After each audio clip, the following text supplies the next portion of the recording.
ദൈവമായിട്ടുള്ള റിലേഷന് ദൈവം എങ്ങനെയാണ് മാറ്റിയിരിക്കുന്നത്? പിതാവും മക്കളും തമ്മിലുള്ള ബന്ധമായിട്ട് മാറ്റി. ആ ബന്ധമാണ് റിലേഷൻ. അപ്പോൾ ഈ ബന്ധമെന്ന് പറയുമ്പോൾ ആ ബന്ധത്തിൽ എന്താണ്?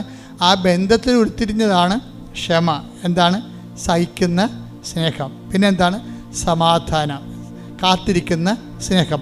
കാത്തിരിപ്പിന് ഇത്തിരി ദൈർഘ്യം കൂടിക്കഴിഞ്ഞാൽ നമ്മൾക്ക് പിതാവിനുള്ള സ്നേഹം വെച്ചുകൊണ്ട് ആ കാത്തിരിപ്പിൻ്റെ ഒരു വിരസത നമ്മൾ അഡ്ജസ്റ്റ് ചെയ്യും. എന്താണ്? ക്ഷമ. ഇതെല്ലാം എന്താണ്? ക്ഷമയും സമാധാനം എന്തിൻ്റെതാണ്? പരിശുദ്ധാത്മാവിൻ്റെ ഫലങ്ങളാണ്. ഇതാണ് പരിശുദ്ധാത്മാവിനെ നമ്മുടെ ആധ്യാത്മിക ജീവിതത്തിലെ മാറ്റി നിർത്തിക്കൊണ്ട് ദൈവാനുഭവം സാധ്യമല്ലാത്തത്. എല്ലാ ഘട്ടങ്ങളിലും പരിശുദ്ധാത്മാവ് വേണം. അതുകൊണ്ട് തന്നെ നിങ്ങൾ ഉടമ്പടിയിൽ എഴുതുമ്പോൾ ഒന്നാം ഘട്ടം അല്ലെങ്കിൽ അവസാന ഘട്ടത്തിൽ എൻ്റെ ഒരു നിയോഗം എന്താണ്? പരിശുദ്ധാത്മാവെന്ന് എഴുതണം. എന്താ കാര്യം? പരിശുദ്ധാത്മാവിനെ നമ്മൾക്ക് ലഭിക്കാൻ, നമ്മൾക്ക് പണം കൊടുക്കാൻ, അതിന് ജീവൻ കൊടുക്കാൻ മതിയാകാത്തത് കാരണം അതിനു വേണ്ടിയാണ് ഈശോ വില കൊടുത്തിരിക്കുന്നത്. നമ്മളെപ്പോഴും പറയും പാപത്തിന് പരിഹാരമായിട്ടാണെന്ന്. അന്നത്തെ മനുഷ്യന്, ക്രിസ്തുവിന് മുമ്പുള്ള മനുഷ്യന്, യെശയ്യായ്ക്കൊക്കെ അത്രയുമേ വെളിപാട് അവർക്ക് അനുവദിച്ചുള്ളൂ. അവർക്ക് കിട്ടിയ അനുവദിച്ച് കിട്ടിയ വെളിപാട് അവർ പറഞ്ഞിട്ടുണ്ട്. പക്ഷേ ബാക്കിയുള്ളവർക്ക്, ക്രിസ്തുവിന് ശേഷം വന്നവർക്ക് കൂടുതൽ വെളിപാട് കിട്ടി. അതാണ് പരിശുദ്ധാത്മാവ് അവർ കൂടി സംസാരിക്കണത്.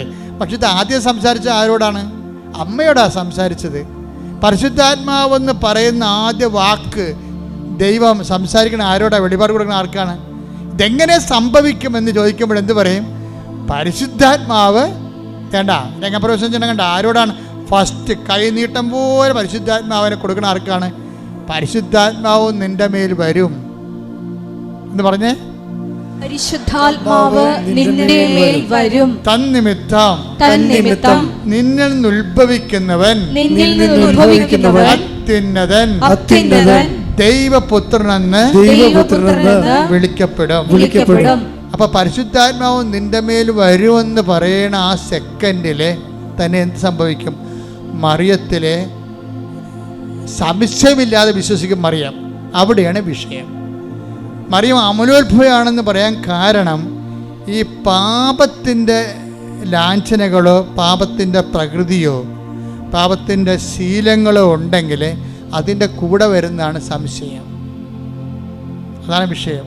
അപ്പം അതുകൊണ്ടാണ് ഉടമ്പടിയിൽ 2 ആഴ്ച ഒരിക്കൽ കുമ്പസാരിക്കണമെന്നും കുമ്പസാരിക്കാൻ പറ്റാത്ത അതിനുള്ള സംവിധാനം ഇല്ലാത്ത ആൾക്കാർ വിശുദ്ധിയോടെ ജീവിക്കണമെന്ന് പറഞ്ഞതിൻ്റെ കാരണം അതാണ്. എന്താ കാരണം വെച്ച് കഴിഞ്ഞാൽ ദൈവസ്നേഹത്തിൻ്റെ കൂടെ തന്നെയാണ് ഇതുപോലെ നമ്മൾക്ക്